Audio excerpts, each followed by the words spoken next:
radical policies and dirty politicians put your family at risk on the road. I'm talking about extremists like Gavin Newsom, who frankly don't care if you die in totally preventable accidents, as long as they get to push reckless, unpopular policies that please their narrow base, but turn too many American highways into danger zones, all while raising costs for every single American, from the grocery store to insurance premiums. It's time to hold these charlatans accountable because lives are at stake. Now, in this video, I will show you the evidence, honor the victims, and detail the devastating human and economic costs of senseless policies that please a radical few, but endanger the many. Now, who is put in danger? Well, just about everyone, unfortunately, because these intentionally reckless policies create massive risks for every single American just getting into a vehicle. Now, on top of that totally preventable and unacceptable risk, these politicians, they threaten the livelihoods of millions of hard-working Americans, from drivers all across our land to generational trucking firms whose economic viability is now in doubt, compromised not by a lack of hustle or bad business decisions, but rather by the influence of foreigners and their advocates in high offices across the United States, including Newsom, J.B. Pritzker in Illinois, and Kathy Hochul in New York. Mark Hazelwood has been in trucking his entire life, from growing the massive truck stop chain, Pilot Flying J, to the present day, creating technology for truckers on the roads all over America. So, Mark Hazelwood, thank you so much, of course, for joining us. Now, you've earned a lot of success. You've achieved a lot in the trucking industry, but it didn't start out that way. You didn't start out on third base, did you? It wasn't on third base. I'm not even sure I was in the dugout. But started when I was 13 years old, washing dishes in a truck stop. Worked my way through the truck stop business, and I started Pilot in 1985. We built the company from about 9 locations to over 700. And from about 100 million a year in business to over 40 billion. Wow. I mean, that's a Horatio Alger-like American success story. But you're still active in the trucking world, right? Absolutely. We have 5 different businesses based all around the transportation trucking industry. So you're the perfect person then to ask about what's going on in trucking. Can you first tell me, why are there so many foreign drivers in the United States? It really exacerbated itself just after COVID. Everybody talked about having a supply chain issue.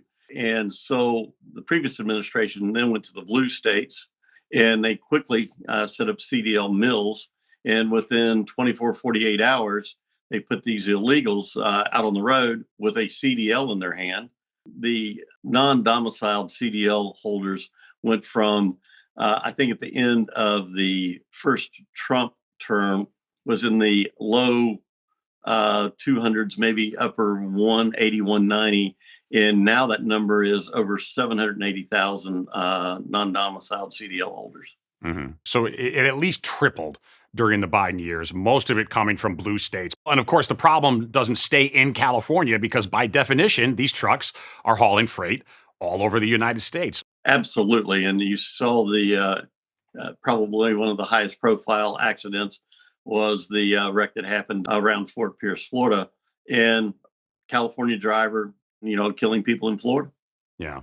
Aside from the very real dangers of them being on the road, they have these electronic logging devices, and some of them are being manipulated for people and firms that want to cheat. Is that correct? That's correct. And it's the electronic logging devices that were supposed to eliminate the dual logbook cheating that was out there. But it's self-certification, kind of like grading your own papers. And so, Mark, can you explain what are these logs? What are the truckers logging?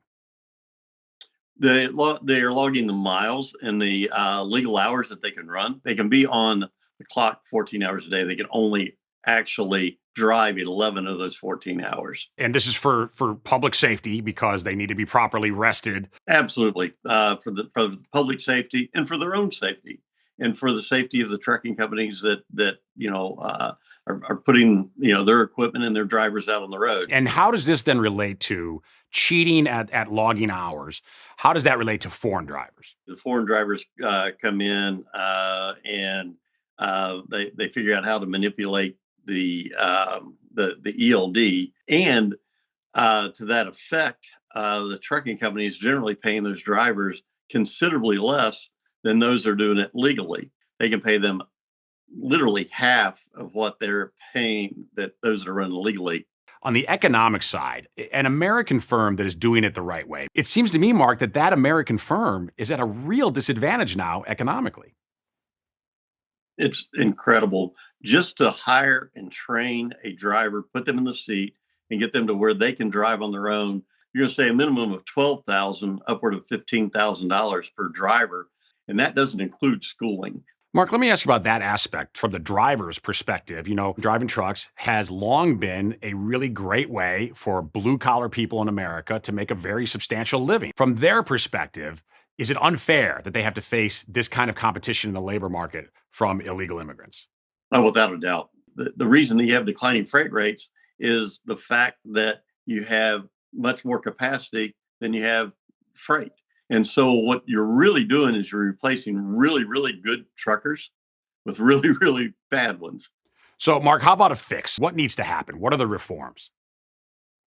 One of the things, first and foremost, is you got to go to third-party certification in a couple areas. And third-party certification, I think, on the schools are self-certified as well.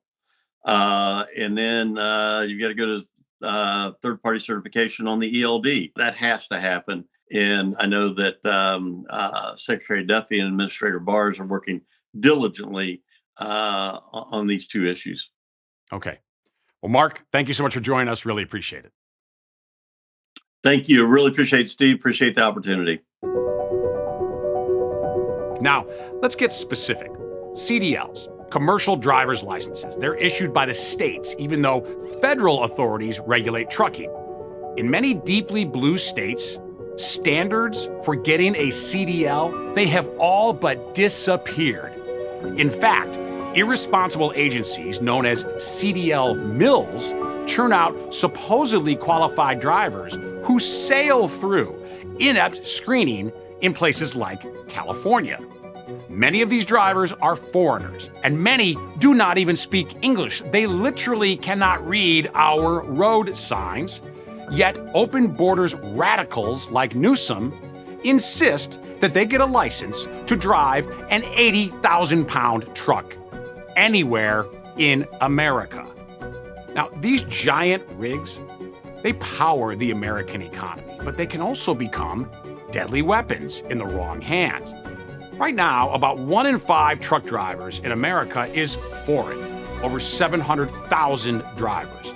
Some of them are capable, safe, English proficient, and legally allowed to drive here, including Mexican and Canadian drivers who facilitate a massive amount of trade with our neighbors. But thousands and thousands of others, they come from faraway lands to game our system and to exploit us with the eager help of sellout politicians with an agenda. Now let's get to some of the worst examples. In August 2025 in Florida, illegal migrant Harjinder Singh attempted a reckless U-turn on the packed Florida Turnpike. The video of this accident is horrifying. He hit a van and he killed 3 Florida residents, American citizens. Here's local Florida coverage. Video showed that driver, Harjinder Singh, making that illegal U-turn with his big rig. The truck ended up blocking all of the northbound lanes of the turnpike, while a minivan slammed into the truck and then got pinned underneath. 2 passengers, a 37-year-old woman from Pompano Beach and a 54-year-old man from Miami, were killed instantly. The 30-year-old minivan driver from Florida City died later at a hospital. This driver trespassed into America during the border chaos of Biden and Kamala Harris, and then immediately and easily got a CDL in California. Once he killed these innocent Americans, Where did he flee to as a fugitive? You guessed it, right back to so-called Sanctuary, California. But thankfully, Governor DeSantis would not tolerate such deadly criminality, and this cretin was promptly arrested by Florida officials who went to California to get their man, including Florida's Lieutenant Governor, Jay Collins, a retired Green Beret, shown here. In 2018, he illegally crossed the border, came here, and ended up getting a commercial driver's license, a CDL. When he was pulled off the side of the road, he answered 3 out of 16 questions properly. Why was he driving in the first place? He didn't have basic English proficiency, he didn't know the road signs, and yet he is driving a giant vehicle across our state. And let's not overstate, we cannot say this enough. 3 lives ended early because of that, because of failed border policy.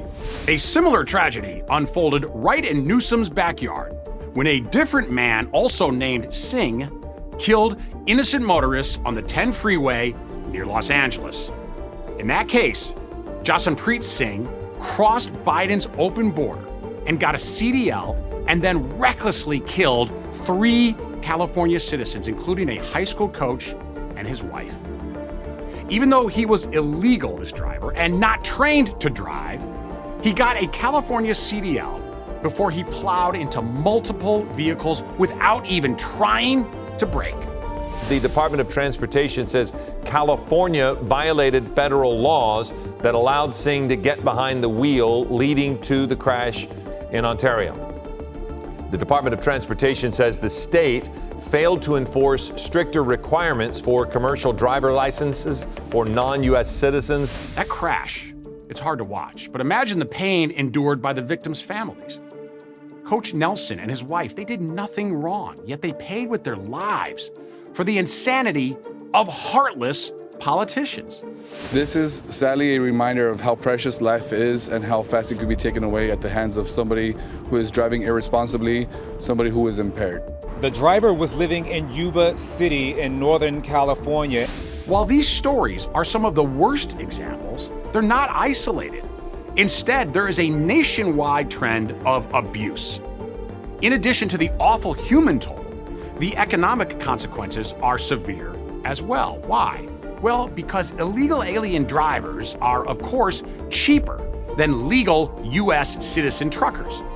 Skipping real training, cutting corners, it means that these drivers and the irresponsible, shoddy firms that employ them, they can offer cheaper rates and they can undercut legitimate American firms that do things the right way. Nathan Meisgeier is the president and chief counsel of Werner in Omaha, one of the leading logistics and trucking firms in America. Nathan Meisgeier, thank you so much for doing this. So you're a very successful, prominent executive in the trucking industry, but I'm sure it wasn't always that way. So how did you get started? What's your background in trucking? First of all, Steve, thanks for having me. I'm super excited about this conversation. So I grew up in a small town in Nebraska. I had my first job when I was 8 years old, and have Social Security wages to prove that from 8 years old. I grew up wanting to be a lawyer, went to Harvard Law School in 2005, came to Werner Enterprises to handle truck accident litigation, worked my way up through the company. And a couple of years ago, the board of directors appointed me to be the president of the company. Fantastic. So Nathan, tell us about Werner Enterprises. So Werner was founded in 1956 by one man, C.L. Werner, sold his family vehicle to put a down payment on a single truck so that he could be a truck driver. That's what he wanted to do. And so C.L. drove one truck until he paid it off, bought a second truck, bought a third truck, grew that organization to what it is today. We've been publicly traded for 40 years. We're going to do about $3.5 billion in revenue this year. We have about 10,000 trucks on America's roadway, and we're safely delivering America's freight. So Nathan, let me ask you, why are there so many foreign truck drivers in the United States right now? The influx of foreign drivers in the United States is really a recent phenomenon. In the last 10 years or so, it's been caused by lax enforcement. In order to comply with the rules in the United States to drive a truck, you have to be able to speak and read English in order to safely operate a truck. And it's pretty common sense. About 10 years ago, a Democratic administration decided to stop the enforcement of that rule. The other example is non-domiciled drivers. So non-domiciled is a rule that was put in place with the thought being, if I lived in Nebraska and I couldn't take my driver's test in Nebraska and I took it in Alabama, I could get my CDL somewhere where I don't necessarily live, and I could still legally obtain my commercial driver's license. It was taken advantage of by immigrants who had work papers, and in certain states were allowed to get a CDL, a commercial driver's license, and drive a truck. The estimate is there's about 200,000 non-domiciled drivers in the market right now. That's a lot of capacity that's in the market that is really hurting the trucking companies that follow the rules, like Werner Enterprises. So, Nathan, regarding the economics of this situation, it's not just trucking firms, though, that are suffering. Isn't it actually also American citizen truck drivers? Yep, that's exactly right, Steve. So if you break it down to simple economics, the solo driver who's out there driving and following the rules has higher costs. And so the guy who's breaking the rules is able to price his truck and price his driver at a cheaper rate than the people who are following the rules. And Nathan, regarding some of these states that have been really permissive, that haven't been careful about issuing CDLs, the issue, it seems to me, is that these drivers, once they have CDLs, they don't just stay in those states, of course, right? I mean, by definition, this is an absolutely nationwide industry, correct? A lot of truck freight crosses multiple state lines from origin to destination. And so if you have a CDL from a state that is being overly permissive, that creates capacity and a safety concern in all of the other 48 contiguous United States. And so it doesn't just stay in your state wherever that license was issued. Let me ask you this, Nathan. You know, some of these illegal immigrant crashes have been extremely high profile because they're shocking, and there's video that's frankly pretty horrifying, Americans being killed.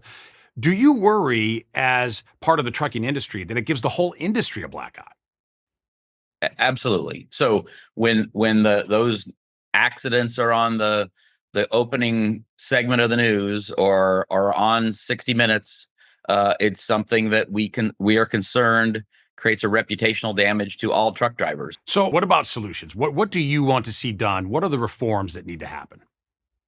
Yeah, so the current administration is doing a great job of taking those steps. They have reenacted enforcement on English language proficiency. You have to be able to speak and read English. The non-domiciled CDL issue I mentioned a little bit ago, the administration is making sure that states that aren't taking this seriously are penalized through federal funds being taken away from those states.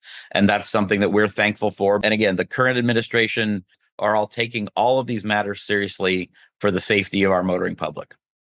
Okay. So, Nathan, are you optimistic about the future of trucking? I am. I'm an eternal optimist. It's a cyclical industry. It's been a tough 3 or 4 years, but we can see the turn has happened. And again, it's a great industry. Keeping America moving makes us feel like we're all contributing to the great American success story. Yeah. Amen. Well, you certainly are. Nathan Meisgeier of Werner, thank you so much for being our guest today. Really appreciate it. Yeah. Thank you, Steve. And it's not just those lawful, patriotic trucking companies that pay the price. You do. How? Well, mainly through much higher insurance rates. Millions of Americans are understandably very frustrated right now with spiking insurance premiums all across the country. A big reason for higher rates? More accidents caused by dangerous drivers. When combined with a trial lawyer syndicate that actively targets trucking firms, you cannot miss their advertisement signs everywhere on the highways, it creates a toxic system of preventable accidents and then nuclear verdicts that can force even responsible trucking firms out of business. This crisis has already bankrupted firms that have thrived for 3 or even 4 generations of family ownership. The illegal drivers are a threat to U.S. citizen drivers as well. There are nearly 4 million truck drivers in America, and nearly all of the U.S. citizen drivers, these are capable, salt of the earth workers who power our lives. We cannot allow unscrupulous, selfish politicians to threaten this industry and threaten these drivers who are the beating heart of American transport. No more preventable wrecks. No more funerals for young victims. And no more sky-high insurance costs. American roads for American drivers. Prioritize our safety, our economy, and our people.